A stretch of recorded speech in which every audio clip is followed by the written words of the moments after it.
दोस्तों, इस हफ्ते की शुरुआत में हम देखेंगे कि क्या आपको कभी ऐसा सपना आया है जो इतना सच्चा लगे कि जागने के बाद भी खत्म ना हो। वेलकम टू डेडी का तीसरा एपिसोड। बस वही सपना है, एक ऐसा सपना जो अब डर में बदल चुका है, जहाँ वक्त उल्टा हो चुका है और पेनीवाइज फिर से जिंदा हुआ है। पिछले एपिसोड में हमने देखा था अमेरिका सेना ने एक पुरानी कार को खोद कर निकाली जिसमें कंकालों का ढेर था। मैंने समझा था कि ये वही स्टेशन वाली कार है जिसमें मैटे की मौत हुई थी, लेकिन नहीं, वो 1930s की गैंगस्टर कार थी।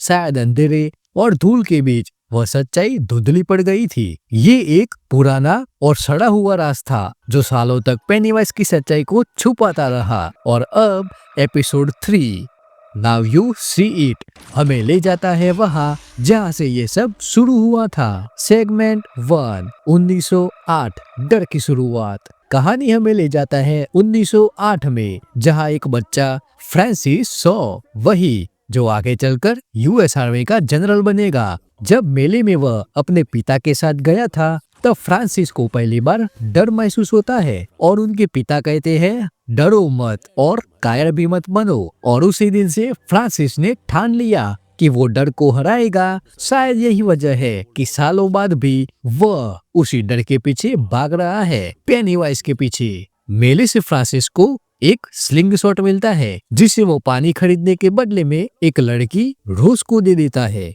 जहाँ पर दोनों जंगल में जाते हैं। दोनों के बचपन के रिश्ते जंगल की गहराई में जाकर थम से जाते हैं, क्योंकि वहीं पर पहली बार उन्हें वो दिखता है, ईट।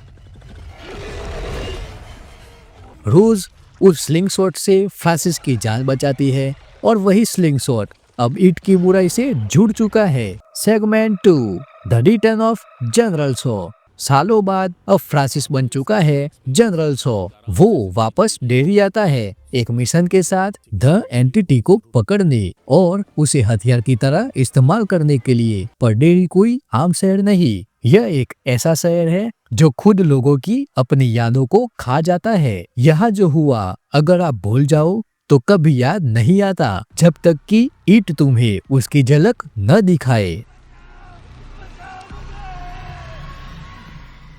रोज भी अब बड़ी हो चुकी है। वो अपने लोगों की अब जनजाति नेता है। वो चाहती है कि खुदाई रुके क्योंकि वो जमीनें आत्माओं की है, इसीलिए वे सेना की खुदाई से नाराज है। जनरल सॉ और रोज आमने सामने आते हैं। करीब 50 सालों के बाद दोनों के बीच पुरानी यादें और नए मतभेद टकराते हैं और एक रहस्य जो अभी खुलना बाकी है। सेगमेंट 3 डिक और लेरॉय का डर। इस एपिसोड में हमें लेरॉय और डिक के बीच एक अनोखा रिश्ता भी देखने को मिलता है, जहां पर जनरल सॉ डिक की साइकिक पावर्स का इस्तेमाल पेनीवाइज को ढूंढने के लिए करने वाले हैं। जब डिक हवा में उड़ते जहाज से ध्यान लगाता है तो वो सीधा पेनीवाइज के सामने पहुंच जाता है, जैसे कि किसी अदृश्य जगह जहां दो दुनिया मिल रही हो। डिनर के दौरान लेरॉय और डिक के बीच एक अजीब बातचीत होती है, जहां डिक कहता है कि जहां बाकी लोग मौत से डरते हैं पर तुम्हारे अंदर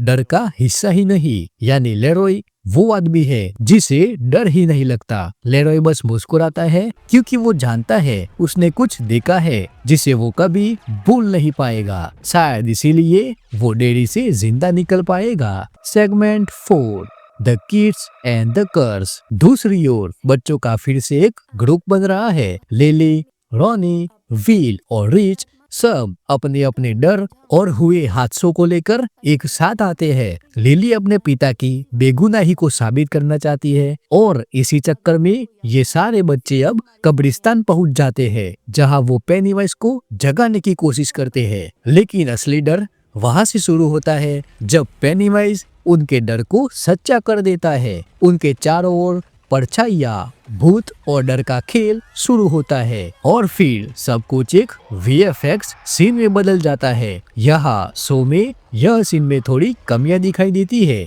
कि जहाँ डर तो है लेकिन उसका असर नहीं। Segment 5 final seen the photograph. पर एपिसोड के आखिरी मिनट में सब कुछ फिर से सही हो जाता है। आखिरी पलों में कैमरा रोकता है एक पुरानी तस्वीर पर, जहां धीरे धीरे अंधेरे से निकलता है एक चेहरा, एक मुस्कान, पेनीवाइज। और जैसे ही कैमरा उस पर रुकता है, गूस बम्प आना तो पक्का है। एपिसोड 4 में डेरी अब वो दिखाएगा जो उसने हमेशा छुपाया था।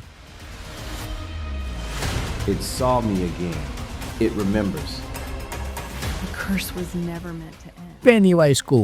और जब वो बाहर निकलेगा तो सिर्फ कहानी नहीं, डेरी खुद भी डर बन जाएगा, क्योंकि इट फिर से लौट आया है। तो सीरीज का असली हॉरर अब शुरू होगा। तो क्या आपको एपिसोड 4 का इंतजार रहेगा? हमें कमेंट कर जरूर बताएं। और वेलकम टू डेरी के सारे एपिसोड्स को देखो हमारी प्लेलिस्ट ईट वेलकम टू डेरी पर।